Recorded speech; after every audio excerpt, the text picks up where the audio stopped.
Greetings, welcome to the video help on the Desmos activity, Marble Slide Quadratics.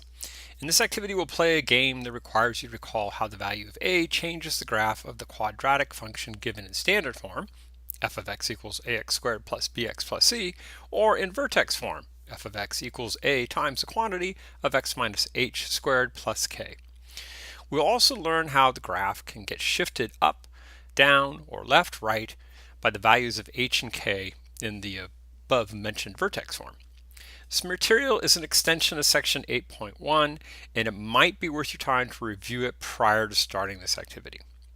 So just a quick reminder from section 8.1, if we were given the function, the quadratic function f of x equals a times the quantity x minus h squared plus k, the value of a determines whether the parabola opens up, that's when a is greater than 0, or the parabola opens down, that's when a is less than 0.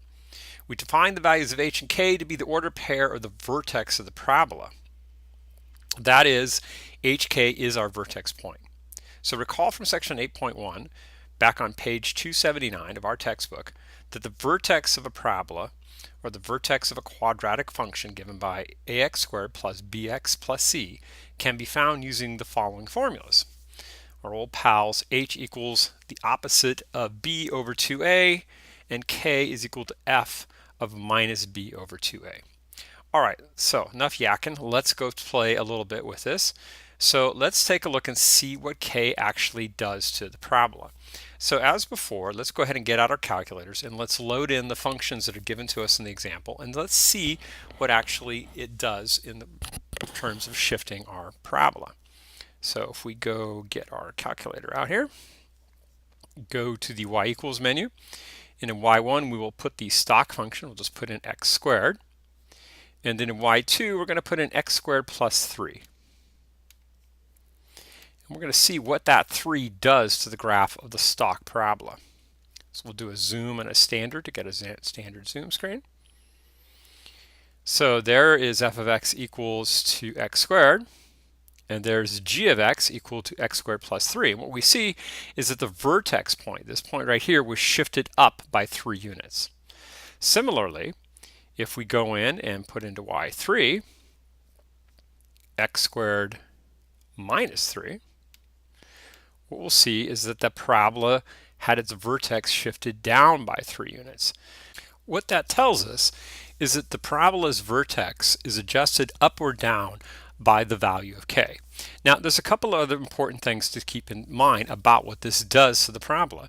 In particular, it's going to change the range of our parabola.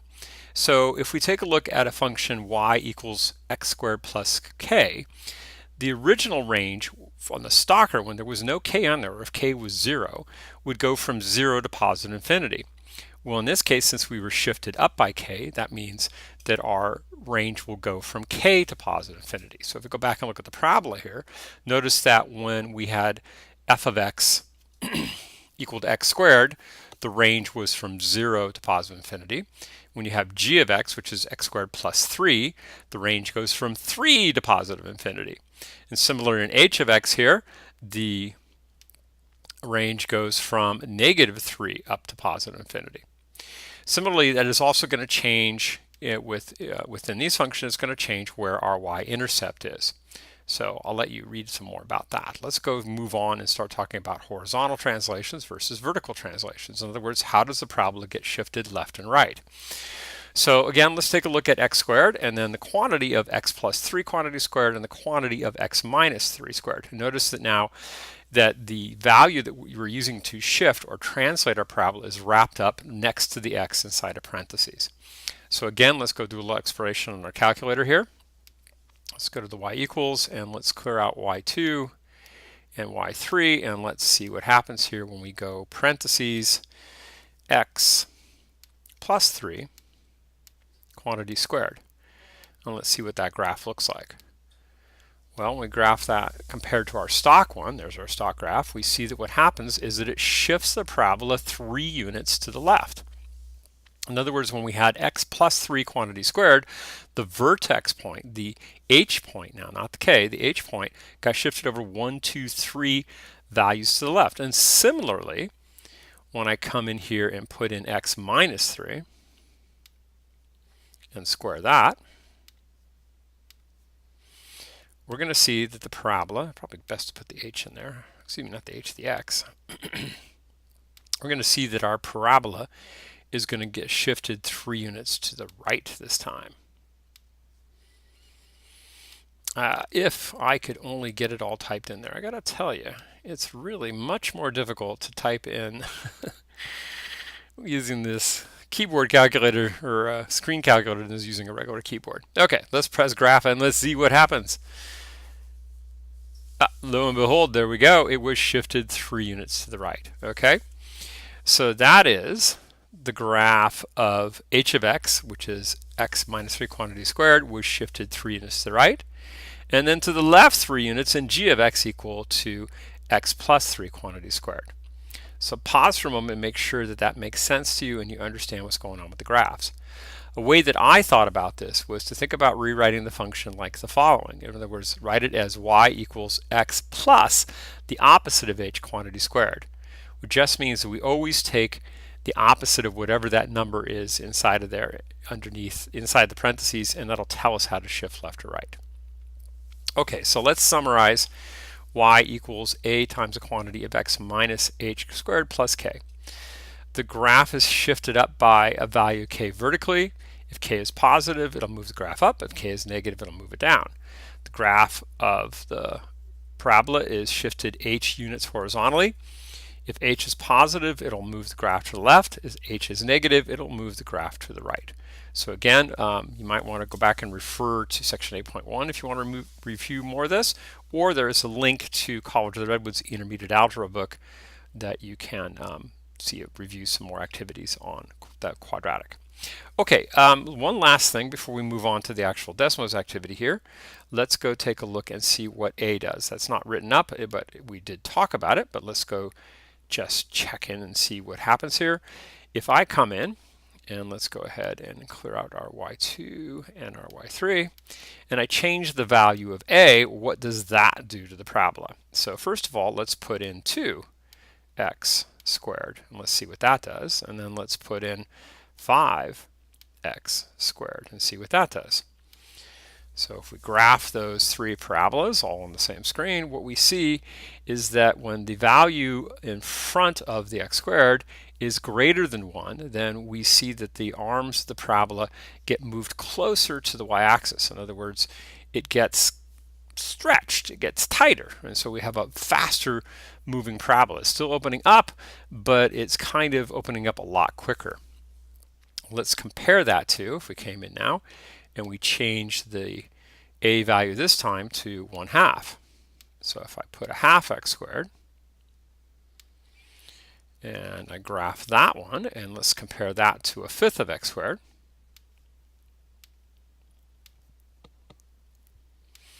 And what we'll see this time is that those values are going to squash the parabola, so to speak, as if somebody had sat on it, and that the parabola now is not going to open as steeply as it did before. It's going to open up a little slower. And lo and behold, looks like somebody sat down on my parabola and kind of squished it. Okay, one last consideration about A, and then we'll summarize this quickly and move on, is that what happens if I change the sign? In other words, what if I make this a negative 1/2? Or what if I make this a negative 1/5? What will that do to the parabola? Well, we notice that it's not going to change the steepness. It's still more shallow than the original parabola, but what it did is it flipped it over, or reflected across the x-axis. And so now that these parabolas are concave down, or they open downward, is another way of saying it. Okay, let's go move on and let's talk about the Desmos activity, because we're going to need those values of A to help us out here. So let's go ahead and switch over to Desmos here. So this is our marble slides. Actually take these ideas that we just discussed and actually put them to application to see if we can win the game in the marble slide. In other words, we want to take out all those stars again. So let's go ahead and take a look at the following. It says, all right, here you go. All you've got to do here is change the sign of one number in the row below to fix this marble slide. Well, right now, this parabola is upward opening. It looks like our marbles are going for a downward opening parabola. So I'm thinking if we just come in and change the sign of A, our leading number there, it might just do the trick. Let's put a negation in there. Let's see if it worked. Bah Jove, it did. That's success. Okay. Okay, so moving right along, just a quick remind you just about the reset. You can always go back and reset a screen if you need to. So remind you about that. Let's move on to the next one. Fix it 2. So change the row below to fix the marble slide. So you can see right now if I drop the marbles, we're going to miss our parabola altogether. Looks to me like it is too steep. We want it to be concave up, but we want it to be a bit fatter. So let's change that 2 to a 1/2. So let's go 1 divided by 2. That's looking pretty good. So let's go ahead and try that. Let's launch it. Woohoo! Oh, almost. We're just missing this guy down here, the tricky little rabbits. They're making it so they're coming off, flowing over that way. So what we probably want them to do is come up and then come straight back down. So it looks like maybe if we change the domain a little bit, remember what that stuff in the parentheses does, excuse me, the braces, it changes our domain. Let's try putting a 6 in there and see if that works. Oop, close, but no cigar. Let's try putting, maybe go a little bigger. I don't know, let's try 8. Let's try that. Oh, I made it too big. My marbles are trapped. They can't get out. So that's giving me the hint that maybe I ought to go with a 7. We'll try it with that. I kind of overdid it a bit. See, they're going to get out of there now. Yep, and they're just going to fall right down there. There you go. Okay, so 2 numbers we had to change in there. We had to change what the restricted domain was, and we had to change what our scaling factor is. That's the value of A. Remember that this 1/2 here is our A in f of x equals A times x minus h quantity squared plus k. Okay, let's go take a look at fix it number 3. So change 2 numbers in the row below to fix the marble slide. Okay. Well, looks like I'm going to have to shift it over. We're going to use that same idea where we're kind of launching them off using gravity to help us out here. So it looks like possibly I need to shift it to the right a bit. So let's see, which number would I use to shift it to the right? Oh, that's going to be the one inside the parentheses. So let's go ahead and shift it to the right. Let's shift it to the right, say by, I don't know, say go over to 4. And you go, okay, that's cool. I mean, I kind of get the idea, but the problem is now is that if I shift it over by 4, I don't have enough domain. So let's go ahead and do that. Let's keep shifting. I think I need to shift it maybe even a little bit more. Let's go over maybe say to 7. And then let's open up this domain here to go to 8. And let's try that and see if that works. Woohoo!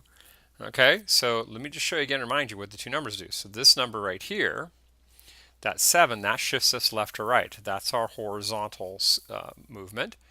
And then these numbers inside of here, those are where the domain goes. Notice it says x less than 8, which means the graph starts at 8 and goes to negative infinity as far as the domain goes. Okay, let's go to fix it number 4. And it says change 1 number. Oops, 1 too many there, sorry about that. Change 1 number in the row below to fix the marble slide. So we can only change 1 number this time. So let's go ahead and launch it and see what happens. Well, it's looking like probably the only number we need to change is our domain number here. So let's go ahead and make that a 3. Let's see what happens if I just change that to a 3. Ah, look at that. They thought they were being tricky on us. We just needed to change the domain a little bit and away we went. So remember with these games, it's definitely pretending that gravity is there. All right, now, so what happens to the shape of this parabola if we change the value here of 0.2 to -4? In other words, what happens if that scaling factor A is changed from a 0.2 to a 4? Well, 2 things are going to happen. It's going to end up rotating that around the x-axis. In other words, it's going to flip it over and make it go down below the x-axis, make it concave down. And it's also going to make it what? It's going to make it a little bit steeper because, actually quite a bit steeper because it's a 4 versus a 0.2, which is 1/5. So the answer here is that it's going to make it concave down or open downward. And it will be steeper is one way of saying that. Okay. Well, So we'll go ahead and submit that to our class because we love our friends. We want everybody to know that. And now they ask us to actually do that. So let's come in and see if it actually worked. So let's put in the -4, and bah jib, it did. It flipped it over and it made it steeper. Okay. So predict again, what happens if we change the -3 to a +2? Well, remember that's the value of h. So that's going to do a horizontal shift. And it's going to shift it what? Well, right now it's shifted 3 units to the right. It's going to be, compared to the stock parabola, the one that was around the origin, it's going to be shifted 2 units to the left. In other words, we know that our vertex, in this case, at the current moment, the ordered pair for the vertex is at 3, 1. The new vertex will be at -2, 1. It'll be over here. So we could put in here, it moves the vertex to -2, 1. That's one way of answering it. It's a short form nerd way of saying it. Let's go see if that actually works. So let's come in here and put in a +2. And sure enough, it did that. Okay. Alrighty then. Okay, I'm going to let you go ahead and do prediction number 3 and the verify number 3 and prediction number 4 and the verify number 4. Those are all on yours. And then we hit the actual game where you do the challenge slides. So do as many of these as you can. If you get stuck on any one of the challenge slides, do not be shy about posting a question to either your discussion group or the Q&A form, or you can message me directly and I'll do what I can to help you and give you some hints, or we can actually work some of these in office hour if you need them to.